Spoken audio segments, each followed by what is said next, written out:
Death Star, man. Nobody calls Han Solo a bitch. Bring him on. I prefer a straight fight to all this sneaking around.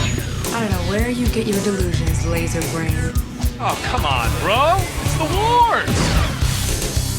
Well, here we are. We're just sitting here waiting for what is obviously this new, better version of George Lucas. This is The Wars and More. I'm Joe, and of course with me is my good buddy Doug. Hey, Doug, how you doing this week? Doing pretty good, Joe. How you doing? I'm doing all right. It seems every week we sit down. Yeah. And we start looking at, like, okay, what's going on in the Star Wars realm right now?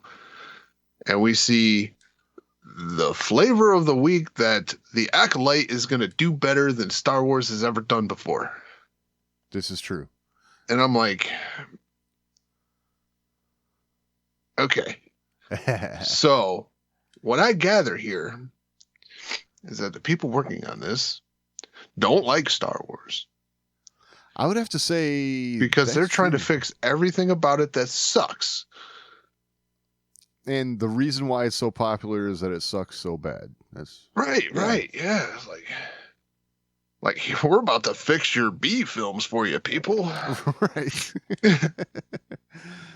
I mean, that's the way it feels at this point. I know that's not what they're doing and what their mission is here. I just think we're dealing with this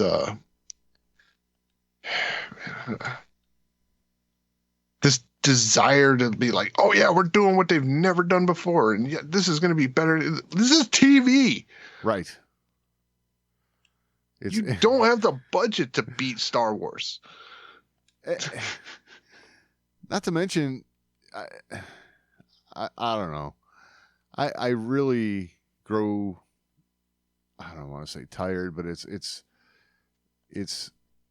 really hard to swallow sometimes, this whole notion that George had it all wrong, you know, because clearly he did something right. I mean, I guess just to put in perspective what we're talking about here, and I know it's kind of we're jumping a little bit, but not much. Yeah, I was gonna say not much, because it's like the Acolyte aims to top the Phantom Menace lightsaber duel, right? And I'm just like, you can't top everything in this show. Like, the thing you're doing here, and we could be wrong, right? We could be absolutely wrong. This show could absolutely kick ass, and it is the best Star Wars we've ever seen. It's possible, right? Yeah, we're gonna find out because we're gonna watch it. But yeah, we're gonna watch it. We're gonna watch it with very high expectations, thanks to you. Exactly. That's exactly right. I mean, yeah, you are setting yourself up for having to really deliver. That's for sure. You know, and I guess this isn't coming from Leslie Headland, right? Right. But this is the attitude on set, and I'm sorry, an actor doesn't say this unless someone's saying it. Exactly. So, and the words were, you know, we want to top the Darth Maul fight. Right. The most iconic fight. Which, you know. It's not the most iconic fight. You and I have had this discussion, right? Which is the best saber battle, you know, and I think our ultimate, you know, we came to the ultimate agreement that, you know, the Obi-Wan and Anakin battle was arguably the best. Okay. But yeah, up until that point, the Maul saber battle was it. So, you know what's funny is they use some interesting terms here, right? They said the most iconic fight. Right. Not the best the best fight or something like that. And I'm like, did notice that too. Yeah. Because, in these situations, words matter because, someone will tell you, you're not paying attention. and I would venture to say, like, I think some of the most famous Star Wars imagery, right? Uh-huh. And therefore iconic, is Vader and Luke crossing sabers with the Death Star viewport in the background. Oh, God, yeah. I mean, that is just... That's iconic. Yes. I mean, don't get me wrong. And I wouldn't say any still images. I don't think there's any still images from that fight that are like iconic, the Darth Maul fight. But it is a very iconic clip. I would argue to see Darth Maul lighting his saber. Yeah, I mean, I would argue that's the image. Darth Maul, right after he ignites the when he turns it sideways and lights the second half of it. Exactly. Iconic. Yes. And look, all of us in the theater, right? Like, yeah. He turns it sideways, lights the other side. It's like, what? Uh-huh. That's exactly right. Yes. So, like, if I remember right, all the promotional content leading up to that, you didn't see the other half, did you? I don't know. I can't remember, to be honest. God, that was a long time ago. It was a long time ago. Yeah, I'm feeling old now. I want to say the only bit of fighting you saw in the trailer from Darth Maul was the little bit between Qui-Gon and him on Tatooine. Oh, that's possible. And I think you might have saw the part where the sabers cross, right? And he's got that real menacing looking face. Right. But you didn't see the whole saber. Gotcha. I could be remembering that completely wrong. This whole, like, this... Yeah. Memories of, like, iconic times in your life, right? Like, yep. You always kind of in your head make it out to be better than it was a little bit. Oh, sure. I think that's what they're doing here. Yeah, before anyone gets to see it, though, that's the problem. The problem here is we're not being allowed to judge that for ourselves yet. Yet we're being told this is what it's going to be. That's where I have an issue. If anything's been proven in cinema before, right, is that telling people this is going to be the best thing you've ever seen never works. Yep. Yeah. Almost every time you do that, you are about to get lit up. Yep, for sure. And maybe unfairly even. Maybe. This could have been, if they don't do this could have been a very, very good Star Wars for a lot of people. Right. But because you're hyping it, and because you're everything you do is like, this is better than it's ever been done before. We're going to have the most this and the most that.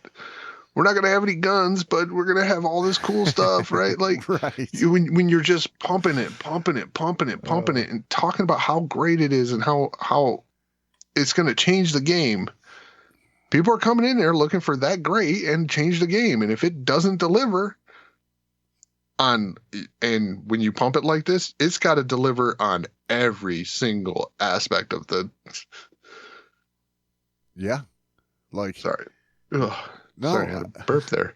Oh, but you're right, and I keep. I'm sorry, but I keep forgetting about the no guns part. Yeah, and I still take issue with it because Star Wars, and okay, this is before the guns. That's when they had the Star Spears, the Star Arrows. Yes. We've already got the laser swords. Right. I don't know.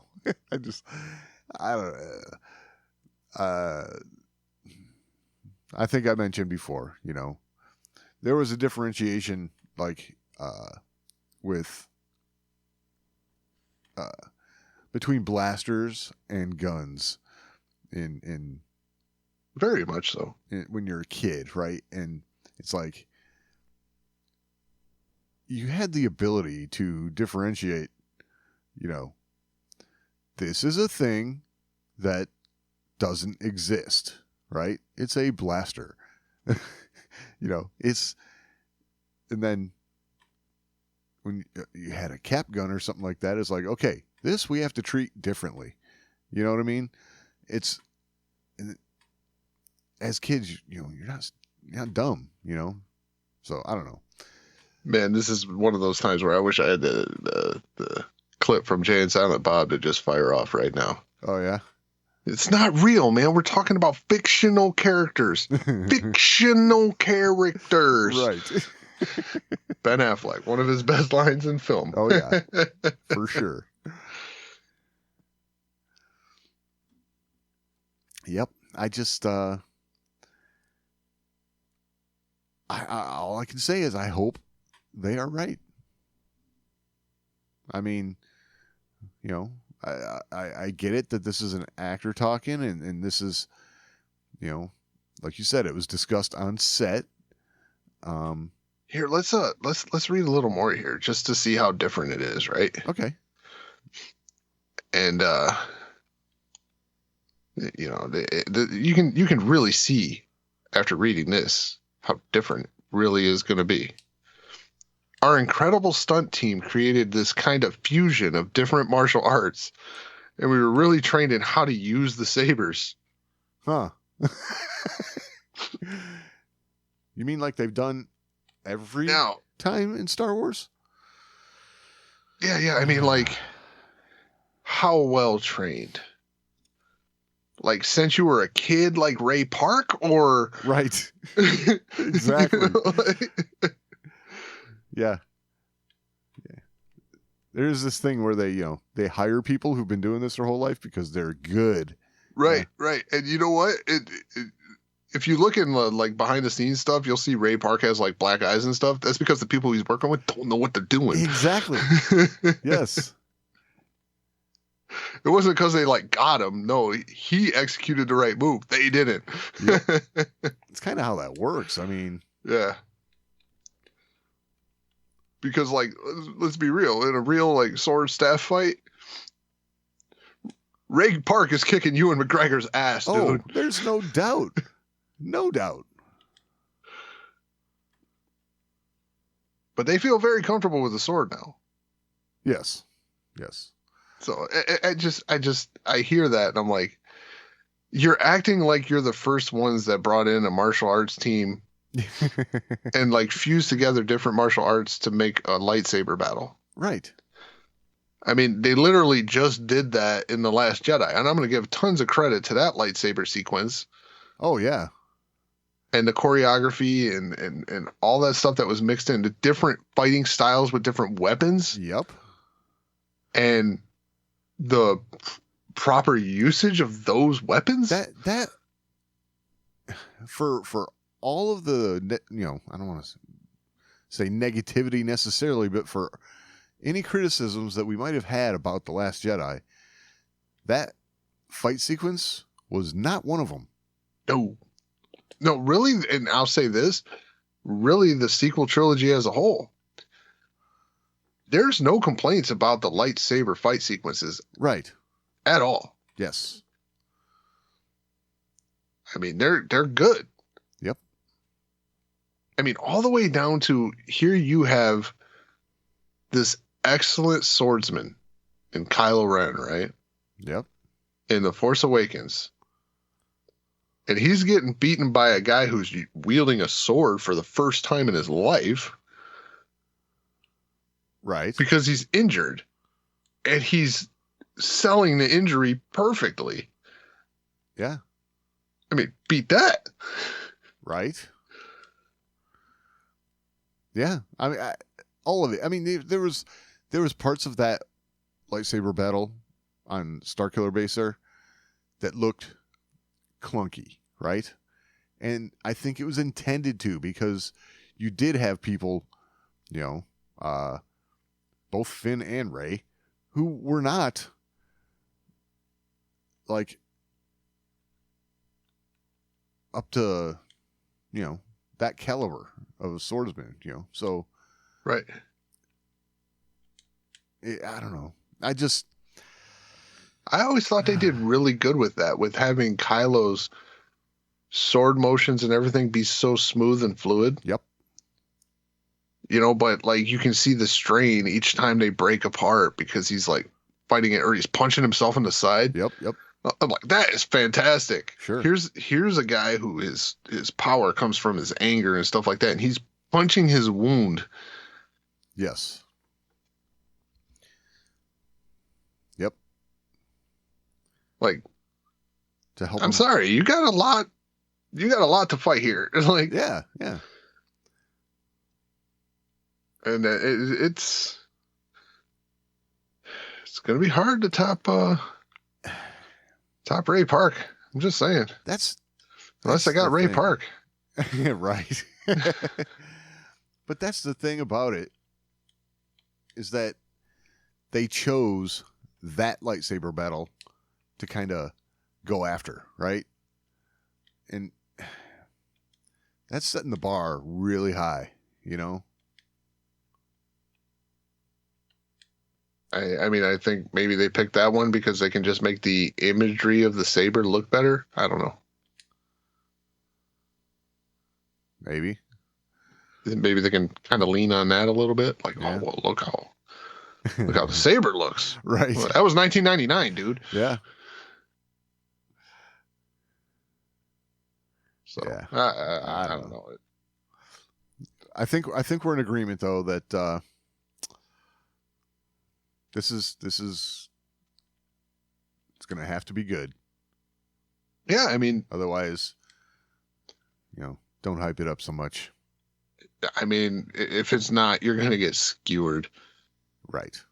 And you know, you're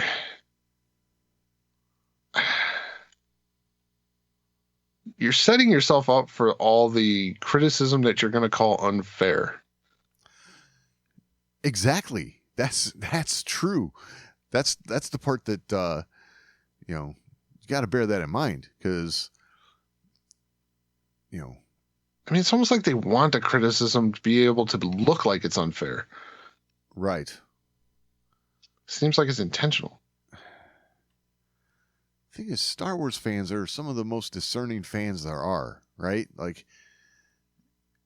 you say you're gonna you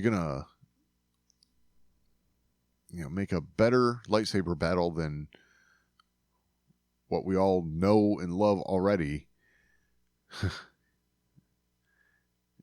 When we say you got to deliver, boy, do you have to deliver. And it's not, you know, to be critical of, you know, anybody, you know, I got to be honest, I don't know very many of these actors or anything that are going to be in this, you know, which is a good thing in my opinion with Star Wars, you know. But it almost always bodes for the best, right? Right, exactly. I don't know. But I just think, man, you've got to like. I mean, at this point, you're tooting your horn so much. I don't even I kind of don't even want to pull for you. Like, Yeah, true. There is that aspect of it, right? Like, I mean, don't get me wrong. I'm still pulling for you because I want Star Wars to be good. yes, So exactly. That's the whole thing. I want Star Wars to be good, but you know, I don't know. It almost feels like you're you know, gonna say this is gonna be better than Star Wars. You know what I mean? But right. It's Star Wars. So how about, you know, this is going to be better than, you know, just for the sake of calling out another franchise, you know, Star Trek or whatever, you know. If you thought, How dare you? I know, if you thought, whatever, you know, a Lord of the Rings battle was good, this one's going to knock your socks off. Okay, cool. I could get on board with that kind of hype, you know. How's that working out for the Amazon series? Yeah, I don't know. But that's what they did. They did the same thing. Look what happened to them. Oh, did they do the same thing? Oh, yeah, they were pumping it up. Okay. Yeah. See, you got to be careful with that. You got to be careful. Like, there's a fine line between promoting and boosting and overhyping. Right. You know, and you know, there's an old but crude saying, right? Like, I can't believe I'm going to say this. Oh, say it. There's an old but crude saying, man. This is, don't piss on me and tell me it's raining. All right, true. like, Yes. just Yes. Exactly. Yes. I don't know. I hope that what they're telling us is right. I hope it's right in a good way, right? Like, this isn't, you know, I don't want to watch Phantom Menace anymore because, you know, but you know what I don't even know what I'm trying to get at. It's like, I want it to be good of its own accord, you know. like, there's a difference between saying, like, come see the epic conclusion, right? And Right. come see the best one we've ever done. Right. Like, that's different. Yes. Yes. Like, it can be epic, but not as good as the one before. You know what I mean? Like, True. Yeah. like Huh? usually you don't try to sell your product by crapping on the old product. Like, Right. Yes. That's exactly they're not right. exactly, they're not crapping on it, but No, I get what you're saying though. That's I don't know. This does kind of reek of the whole, you know, I don't know. We're going to do Star Wars better than George. That's, which, you know, I have issues with because it's like, he's just the creator, and without George, there would be no Star Wars for you to like make better. So, you know what I mean? yeah, I mean, and this is going to sound like we always heap praise on this guy. And I know this is going to be a criticism because, like, you know, everybody likes saying, oh, well, everybody just talks about Dave Filoni. Oh, well, right. Because he's doing good, right? Yeah, exactly. And if there's anyone out there who should be setting out to make Star Wars better than George, it's Dave Filoni. And there's for one reason. Uh-huh. Because I know George. Look, I'm a teacher in my own right, right? Like I teach in my craft. Sure. And as a teacher, your moment of like success is when your student does better than you. Yes. You know, I shouldn't say does better than you, but, you know, You see that light bulb go off in their mind, right? And when they exceed you in something, yes, that is the ultimate. Because you brought them to that point where they could then exceed you. Yep. So the only person who should be targeting that right now is Dave Filoni because he was George's student. Right. You know, and you can be George's student without actually learning from George, right? Absolutely. You can be compiling everything that George has done over the years and learning from that. Yep. And then seeking to exceed what George had done. That's not what's happening here. Exactly. This is looking for other avenues to change the game, to do all this other stuff, not to build on the game. Right. So, yeah, I just don't overhype yourself. Just saying, don't do it. Exactly. Don't do it. It's never good. Right. Never good. You know what? I shouldn't say it like this, but like everyone eventually figures out you lied on your resume. I'm just saying. Yep. It's so true. Like it works for a while. It really does. But they figure it out. Yeah. Yeah. Exactly. All right, moving on. Yes. Moving on. Well, we talked about Outlaws. Yes, we did. Well, and a lot of people are talking about Outlaws. Right. People are mad. Yeah, well. I guess I kind of get it, you know. It's well, I mean, this is where this is going to get good. This is yeah, I suppose. So let's see. There's backlash over the Jabba's Gambit mission being locked behind a paywall. Okay. So the mission will be available to all who purchase the season pass. So you before we started recording were enlightening me a little bit on this season pass thing, okay? Because I come from, you know, old school where you buy a game and you throw it in your machine and you play through it and that's it. That's the game. They also used to fit on a cartridge. Right. So I can kind of sympathize with where people are coming from with this, but you're telling me this isn't the case anymore, huh? No, I mean, so the season pass structure and the current state of gaming, right?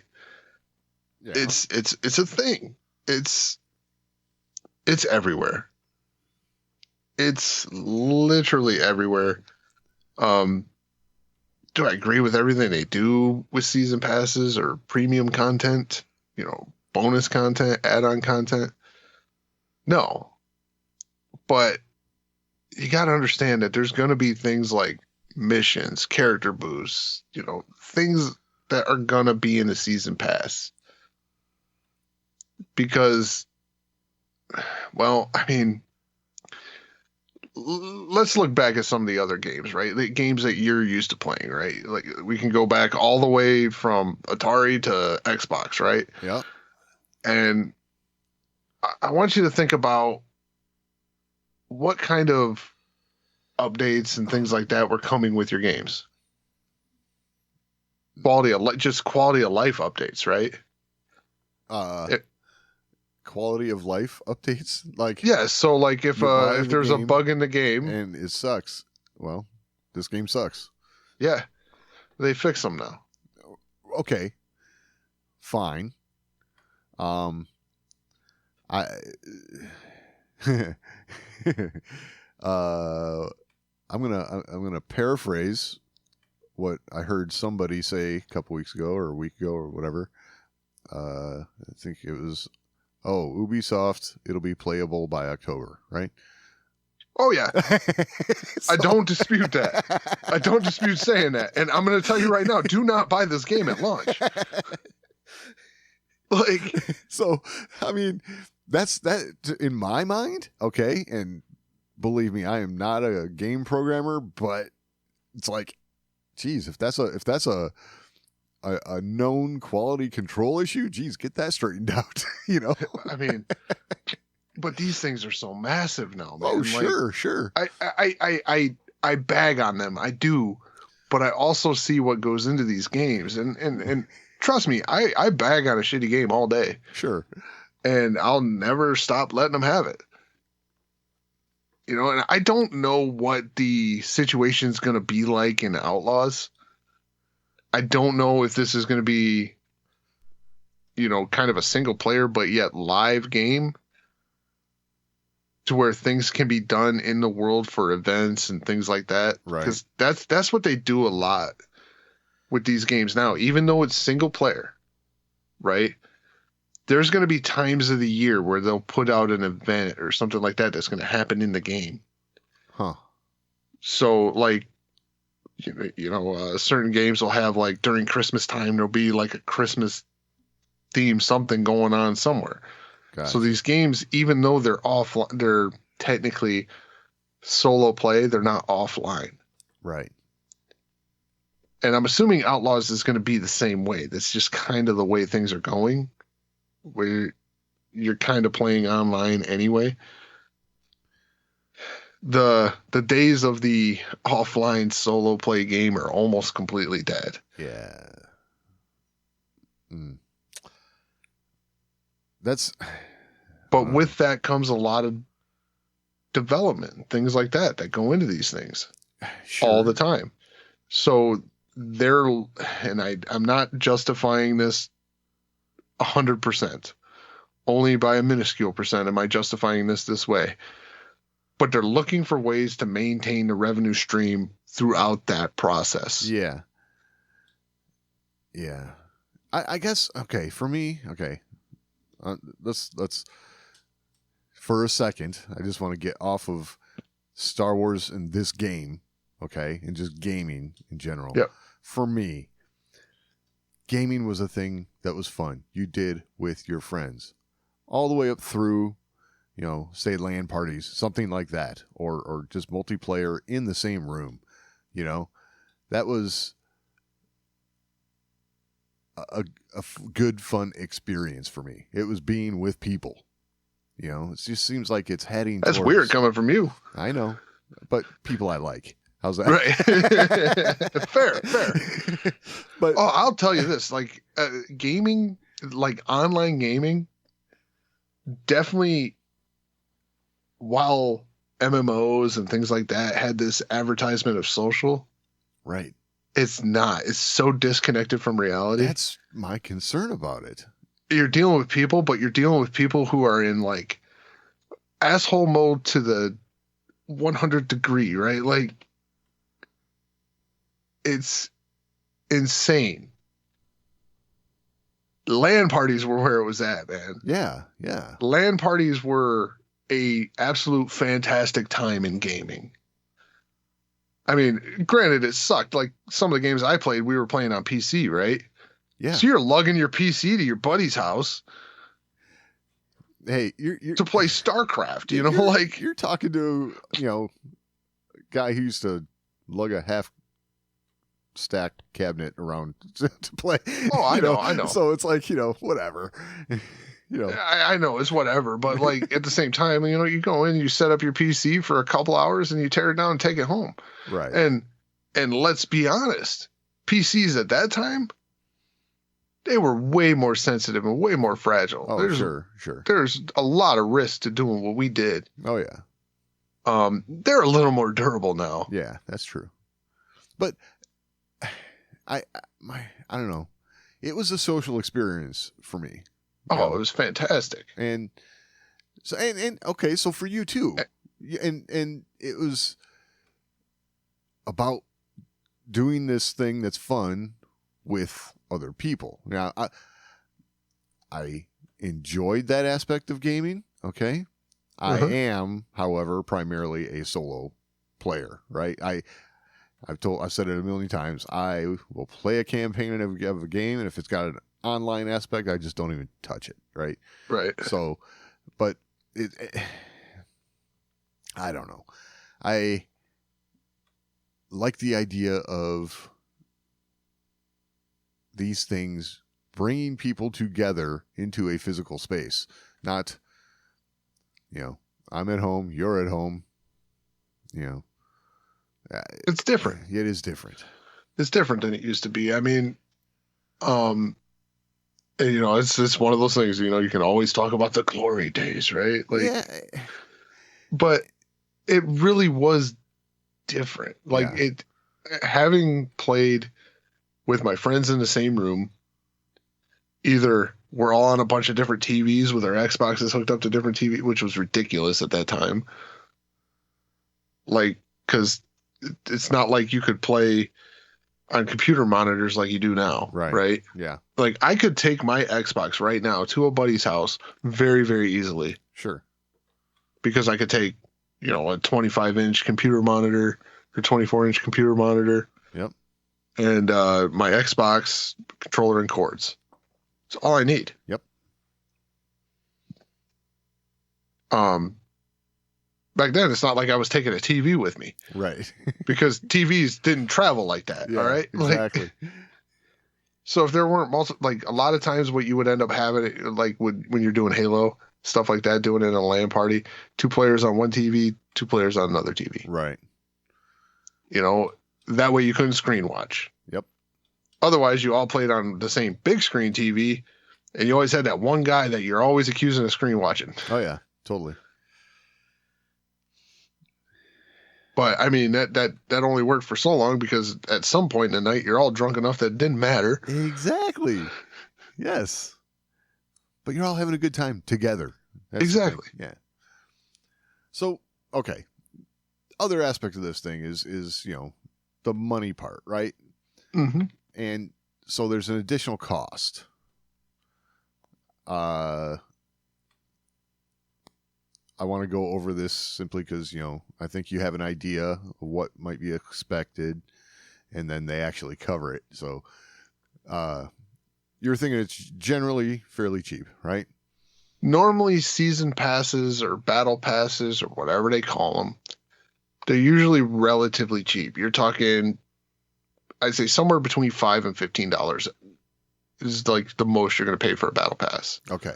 I just want to read this paragraph. Okay. And I'm doing a little gotcha on this. Okay. But now this is all in pounds. So sorry, but this is what they have for us right now. Cheapest version of the game with the season pass is almost 60% more than the standard game at 60 pounds and 95 pounds, respectively. It says a huge jump in price. The cost of the season pass as an add-on has not yet been revealed, but based on other Ubisoft games, we expect it to be at least 34 pounds.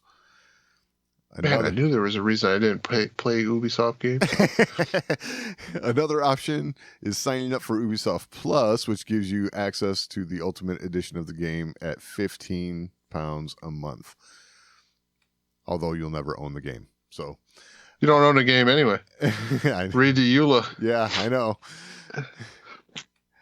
So I thought that was interesting after I was, we were talking, I was kind of looking at this paragraph and knowing what you had in mind earlier. So it's,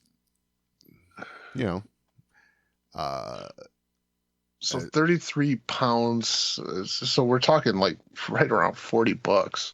Yeah. Yeah. Screw that. Sorry. But again, well, I would venture to say, how long is a season in an Ubisoft game, though? Yeah, I don't know. That would actually change the perspective of it. And is a season pass the same as in an Ubisoft game? Is a season pass the same as, say, a battle pass or something like that in EA games? Because a battle pass, you got to work through levels to unlock stuff, gotcha. And it's like $8, $9, right, to get a battle pass. Okay. So, and those last typically, I think the shortest battle passes I've seen are right around a month, but most of them are somewhere around 3 months. Okay. So those I justify pretty fairly because it gives you something to do in the game, right? Something to achieve. I don't know how everyone else plays games, but I'm like an achievement hound, right? Like Gotcha. I try to achieve. I'll look through achievements, the ones that are even exposed. Like, okay, how do I do that? I'm gonna try and do it. I'm trying to get as many achievements as I can. Yeah. I like to work my way up through hardest difficulties in games. See, I guess that's where I'm different. Like I am, the family's going to be gone. They're out doing something with other family or something, and I'm going to be home by myself. I have like 5 hours, and tonight I'm going to play a game. That's pretty much it for me. Right. I don't. Other than that, something like that, it's not. I mean, like don't get me wrong. I don't have time either. I'm about 15 years behind. Yeah. So, right. And you know what? That's probably actually a pretty fair assessment. All the games I have that I haven't started, if I sit down and do what I want to do in games, it's probably going to take me about 15 years to do what I have. Then I'm 25 at least. Yeah, so I mean, I get what you're saying. Yeah. But my point is this. I would recommend that all these people go through and they play the game without the battle pass. Okay. Was that portion worth your money? Right. Okay. Take the battle pass out of the equation. Like it's not even there. Did you get your money's worth out of what you did? So that's where I'd be coming from. If I'm going to end up playing this game, that's me. Right. Yeah. And then if you decide to after that, like you say you got your money's worth, right? Yep. Buy the battle pass. Right. Did you get your money's worth out of the battle pass? If you did not get your money's worth, in your opinion, out of those two things separately, then you never do that then again. it's a problem. and don't do it again. Right. Don't do it again. Yeah. And okay. But there's an entitlement in the gaming community. And I say this loosely because there are definitely games like Mortal Kombat 1 is a good example of this. This is a game that they totally extorted gamers, in my opinion. Okay. I can't say that they totally extorted gamers. If they didn't, then legal stuff, right? Right. But in my opinion, that game's extorting gamers. You pay $100, you still don't have everything. You got to go buy characters. You got to go do this. Like, come on, dude. Yeah. That's just ridiculous. Like, buying characters on top of spending $100 on a game is ridiculous. Yeah. There's nothing about a Mortal Kombat game, okay? Unless they did an addition to a campaign, which that's a lot of development work and things like that. Granted, adding a character in it's not easy. Right. Okay, it's not like they just like, oh, here's the new skin, upload it, and it just works. No, they got to code that skin in to do all the things that the other things do, right? Like, right. It has to get individually worked on. But if you're paying $100 for a game, you should get all the characters. I'm just saying. I would agree with that. But with like this, you're talking about an entire mission. Right? If there's enough content and missions and things like that in this being an open world style game, right? Yeah. So if there's enough in the $60 version of the game to justify your $60, and I'll say this, the 94 euro version, guaranteed that includes the season pass.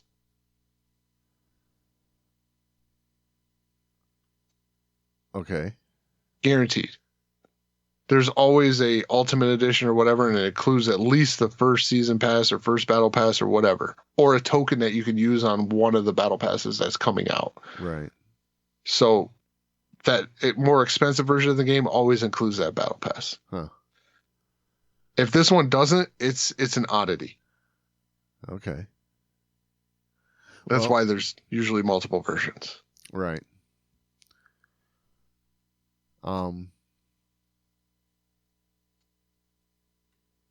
And the price actually totally lines up with that. I'm not sure. I didn't get that from that, but Oh, actually, yeah, it's right here.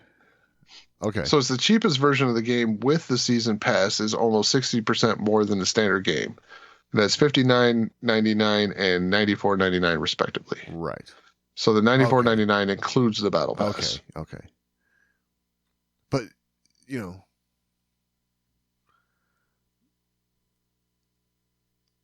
I don't know.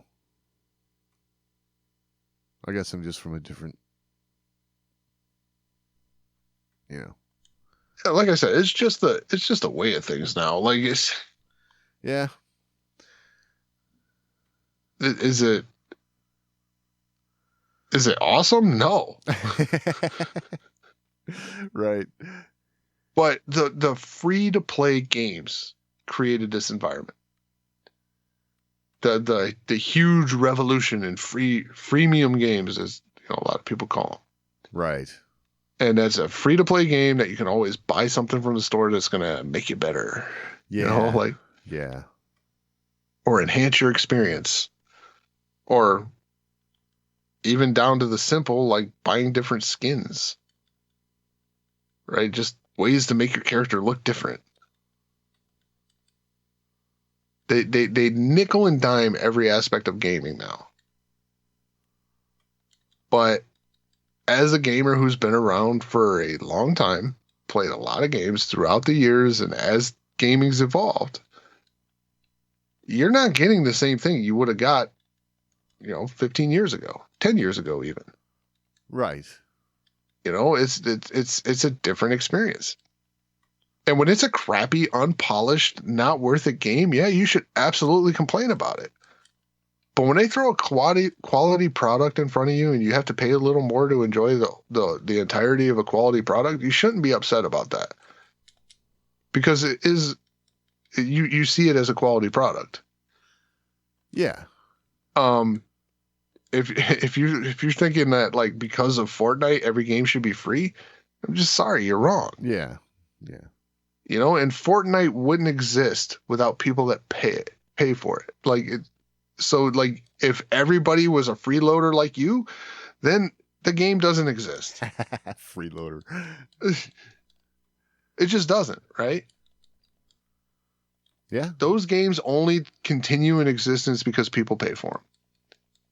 So you're complaining about, and I'm not targeting anybody in particular, right? But you're complaining about people who are pay to win players or things like that. Look, they're the ones that are actually keeping the server online for you. Right. Right? Because if they weren't paying for that stuff, they shut it down. Oh yeah, totally. Because no one creates a video game to lose money. All right? It doesn't happen.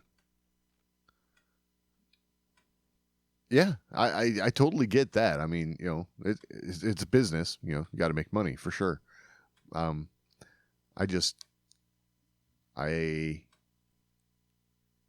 judge it based on the individual products, though. Yeah. Does the first product meet its expectations? Was it worth your money? Right. If it's not, don't buy the battle pass. Right. Exactly. If it was, buy the battle pass and judge that on its own merits. I like it. Yep. There's plenty of examples out there of those not being the case, and they both sucked, and it wasn't worth the money. There's tons of examples of that, but there's also tons of examples of ones that did it right. Right. So don't just crap on it because they're doing it. They could be doing it right. Well, let's hope. Right. But in 6 months, if we find out that they did it wrong, bash the hell out of them. Right. I mean, that's when we should find out if the game will be playable, right? No, I said October, right? That's only 2 months. October? Okay. Well, yeah. Because it comes out in August, right? Oh, gotcha. I'm sorry. I was thinking from today. Yeah.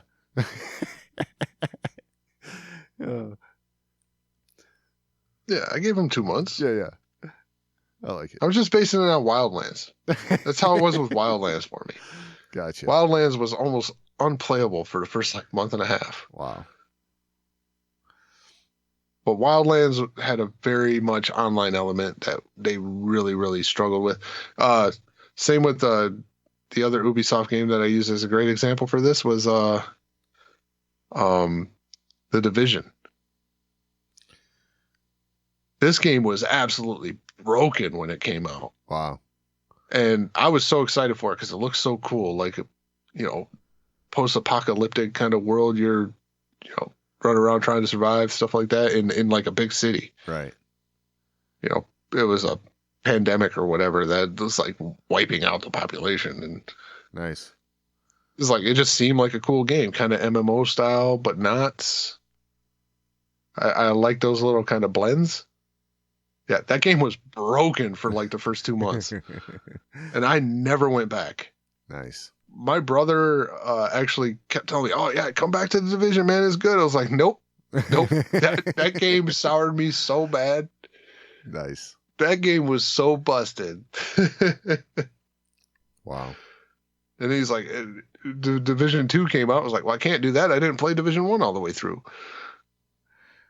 Wow. So,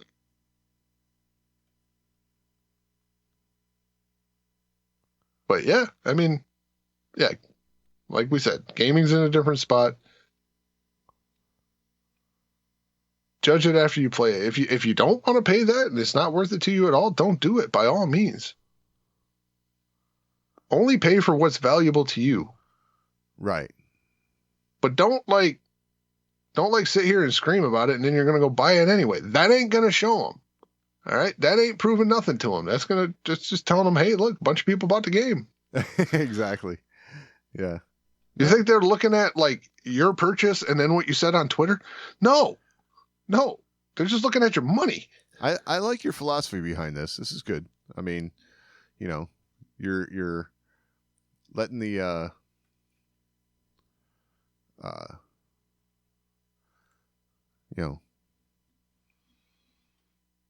you're voting with your dollars basically on this.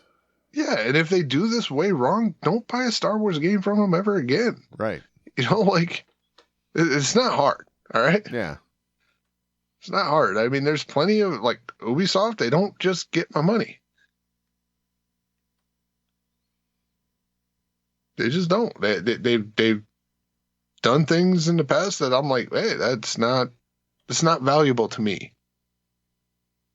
I only put my money where I see value. I don't just throw my money out for everything. So right. Judge it based on its value to you. If you're looking at, like I said, you're looking at that, looking at the trailer, looking at everything for the game, what's going to be available at launch. If you don't see value in that, don't purchase it. Because if you do purchase it, like I said, you're not proving anything. Right. If enough people don't like what they're seeing and things like that, and they don't purchase it, then they're going to adjust their approach, just like they did with Battlefront. Battlefront is the perfect example of that. Right? When the first Battlefront came out with EA, I'm talking the new Battlefront, not the originals. Right. When the first of the new Battlefronts came out, the way they had structured the shop and the packs and the pay to win scenario, right? People totally gave up on that game. Yeah. And they fixed it. And it became one of the best games of the modern Star Wars gaming era, right? Yeah. They do listen when the dollars stop coming. So right. So, and then Battlefront 2 was even better. So they do pay attention. Be loud, but also make sure your dollars are not going into it anyway. Right. Cool. Yeah. All right. The Bad Batch. The Bad Batch. Yeah. It's another one, man. It's like, there's not a ton to say. It was good. Right. Yep. It was good. We're definitely heading to the end. Yeah, you can feel that coming, can't you? This is the moving the pieces into position. Yes.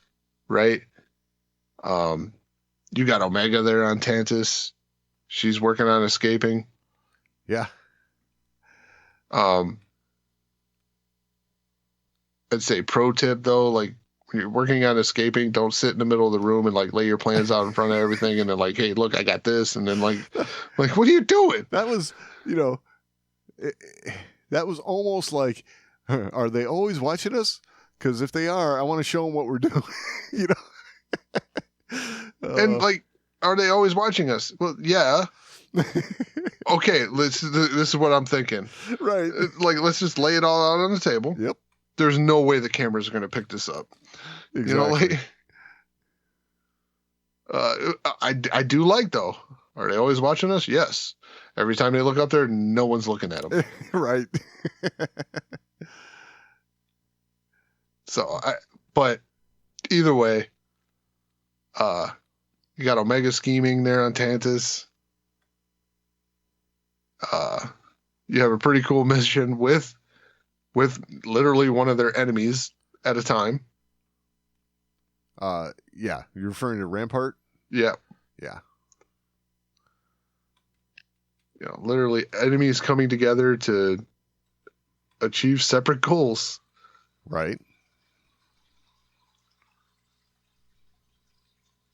So, I mean, all that made for a good watch. Oh yeah, totally. Anything stand out to you that honestly, the one line that I really liked, I thought was pretty good, was Rampart. I can't wear this. It's a captain's It's a uniform. captain's uniform. I was a vice admiral. That I liked. That was funny. I laughed. That was like so, typical of a, one of the lines I liked the most came from Crosshair. Oh yeah, which was Yeah. And it was just because we've seen these kinds of alliances between enemies before in different films and shows and things like that. But Crosshair put it in a way that I'm like, yeah, that's exactly what they got to do. And he's like, you got to trust us, just like we got to trust you. Right. I thought that was a really good line. Yep. And really, indicative of their situation.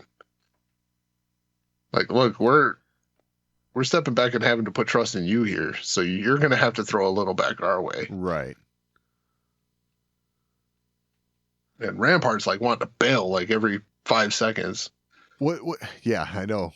We got to abort the mission. The other thing that Crosshair said that I thought was like, huh, wow, is, he's like, Echo's on it. Echo's got this or whatever. And it's like, really?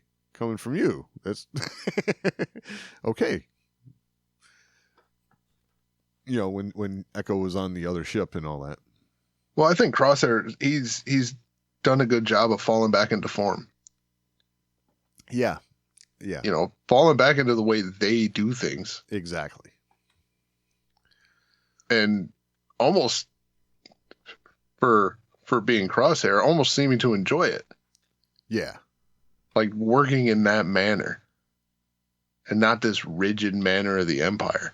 Right. Because you saw that all the time with the missions he was on and stuff, the thinking outside the box thing that he would be doing with these guys and almost kind of getting punished for it. Yes, absolutely.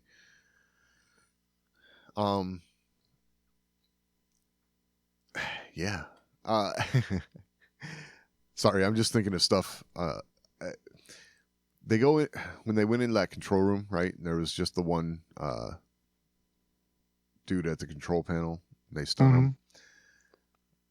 I noticed that room, and it was like,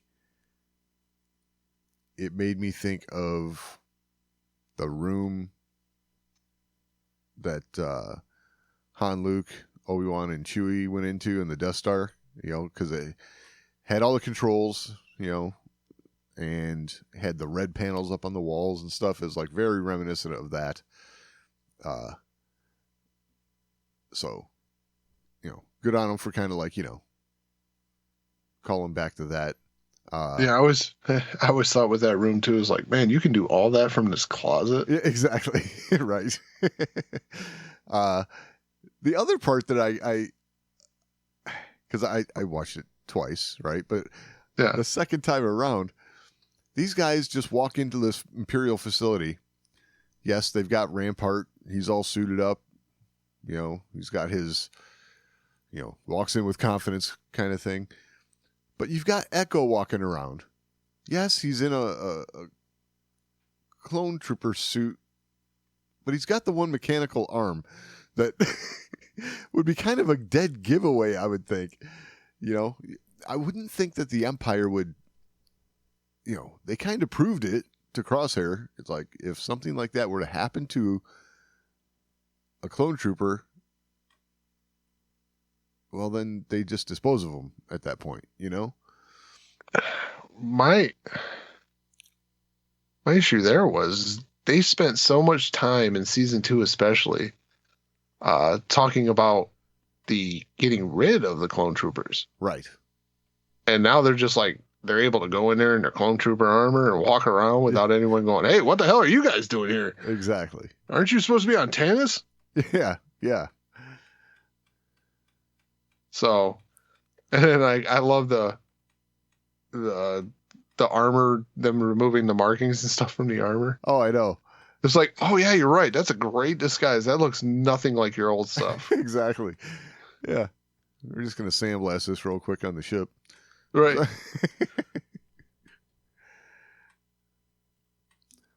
But yeah. Sandblasting, man, it's magical. Yeah, exactly. So Omega, she's got a plan, and I like how she, like, it seems like, I don't know, it seemed like first day to me, but I don't know, maybe not. She, cuts a hole in the wall. She, she's figuring things out, right? Mm-hmm. I get the impression, yes, Clone Force 99 is going to get there to help her out, but she's going to be getting her new crew, whatever, the kids,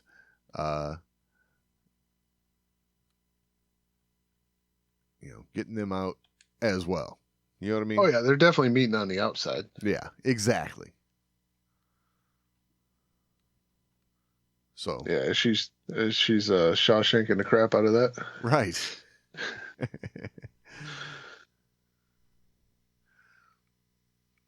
I thought that was a nice touch though, with all those panels falling down on her. And yeah, it was a nice, I think that was there to create a little, what would you call it? Suspense. Suspense, yeah. It's like, uh-oh. But I also knew as soon as, I love these names too. Dr. Scalder. When she walked in there, everything was going to be fine with Omega, but yeah. So, yeah, I don't know. Overall, good episode. It's just, setup, right? It's like, set up. Totally. hate using that as like almost like a crutch, right? Like, oh, it's a setup episode. Right. But it's not a crutch because it's setting up well. Yeah. Oh, yeah. Totally. So all the pieces are moving into place. We got 2 more. Right. 2 more. Next week's penultimate episode, and then the finale. crazy. It is crazy. It almost, it seems like it just started. So, yeah. But. Oh, we got to get it out of the way, man, so we can talk about, what was it, Tales of the Empire. Right. Yeah. So, yeah, looking good, though, looking good. Well, if you have anything to add, you can always email us, show@thewarsandmore.com. It's the best way to get a hold of us. We're also on social media, @thewarsandmore on X, facebook.com/thewarsandmore. You can find all that and all the ways to find the show over at thewarsandmore.com. Any final thoughts this week, Doug? No, I think we've about covered it. All right. We'll talk next week.